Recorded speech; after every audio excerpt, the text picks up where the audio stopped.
sure why. And if you have seen me before, I'm not sure why you'd be here either. I have decided to be happy.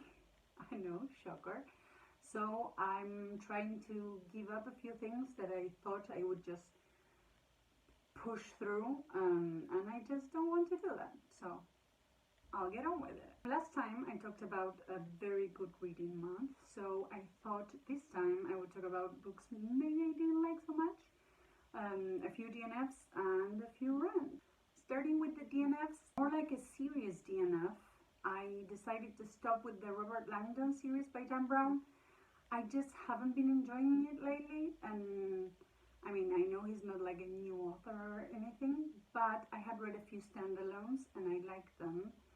And I really liked Angels and Demons. I also liked the Da Vinci Code, but then I realized everything was so repetitive. It always follows the same structure, and the same characters are usually the ones who betray the main character, and it's all very repetitive in general. So I decided I'm done with that. I have read the Da Vinci Code, as I said, Angels and Demons, and The Lost Symbol, which I didn't like at all. I barely remember it. And I'm not interested in following up with either Inferno or Origins. I'm not. I also didn't finish The Mister by E.L. James of 50 Shades fame.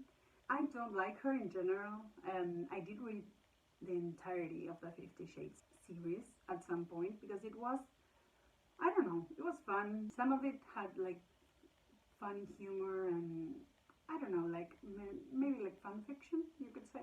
The better end of fan fiction, sadly. Maybe I will get like killed for that.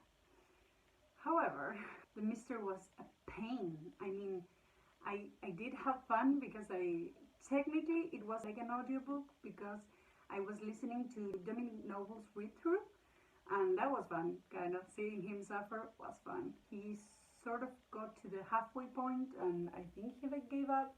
He might continue later, but I think I'm done with this book. Everything was trash. I mean, I know when people write something, it's like part of their soul somehow, and I don't know, I try not to be so negative, but it couldn't keep up with one single narrative and one single way of speaking. It changed POVs, but neither of those were well written, and Maxim, the main character, was insufferable. And the infantilization of Alessia, which is the main character, like this rich dude with a nobility title, the lady who comes clean his house, and he's like even grappling in his head with the unfair dynamics, but he does nothing about it, as if E.L. James thought that by the character just pondering about those things he would be absolved for some reason. I don't know what she was thinking, honestly. It was disgusting being in both of their heads. It made me like feel bad about like the human race itself. So not good. I also stopped reading Neil Gaiman. I read 100 pages of the Graveyard Book, and I thought I would love it because I love the premise and I love Gaiman, but I just couldn't connect with it. It felt like, not like a novel, but like short stories within the same space. And I'm not a fan of short stories. I'm more of a fan of character examination, or if it's going to be something more plot driven, maybe like a fun and twisty plot, or I don't know, something that keeps you on your toes.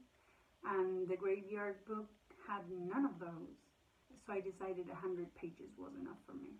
I also stopped reading Stormfront, the first one of the Dresden Files by Jim Butcher. I think I would maybe enjoy some of the following books. I've heard they get better, but I didn't see in the story or the world or the character enough potential to make it worth reading. I don't know how many books there are, but there are a lot out there. So I decided this isn't for me. It's not bad or anything, it's just, it's a bit basic. I mean, it's like a basic detective story with supernatural things. Both of those genres are not exactly my favorite ones.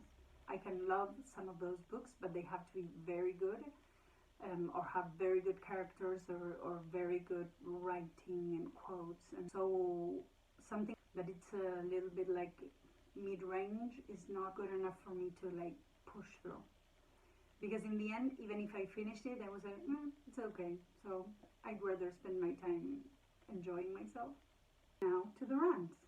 If you don't want spoilers, this is your cue to leave, because I don't think I can talk about any of these books without spoilers. So that's your warning. I have two rants, one about The Duke and I by Julia Quinn and the other one about Not a Happy Family by Shari Lapena.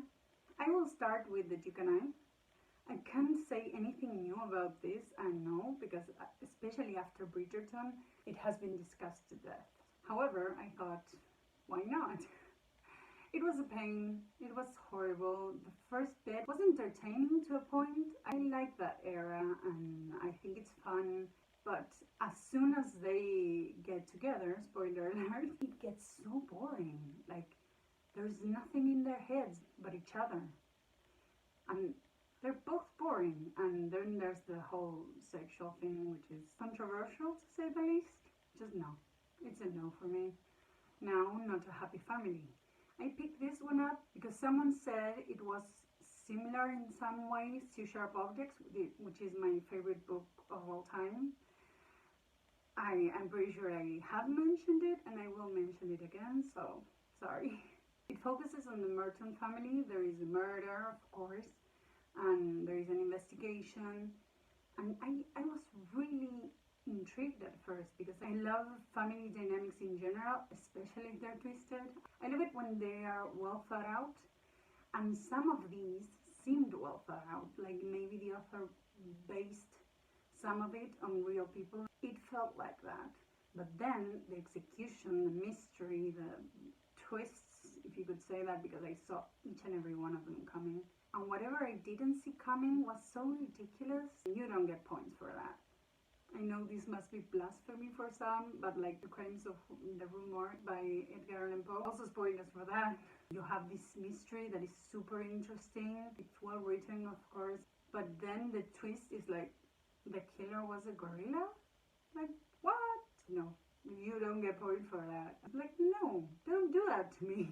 I also like the idea of psychopathy running in the family and the mystery of thinking which of these kids might be a psychopath. But then the execution felt lazy and superficial, and it left me with nothing but disappointment, honestly. And I don't want to be mean, but honestly, I was so mad. If something is bad and I expected it to be bad, like The Duke and I, it's like, okay, whatever. But if something has the potential to be awesome and it's bad, not only like mediocre but bad, it makes me angry, because it's like, who was your editor? Why didn't they help you? So that's kind of it. Those are my thoughts. I have them sometimes. That's it for me this week. Maybe I'll see you next week. Maybe I won't.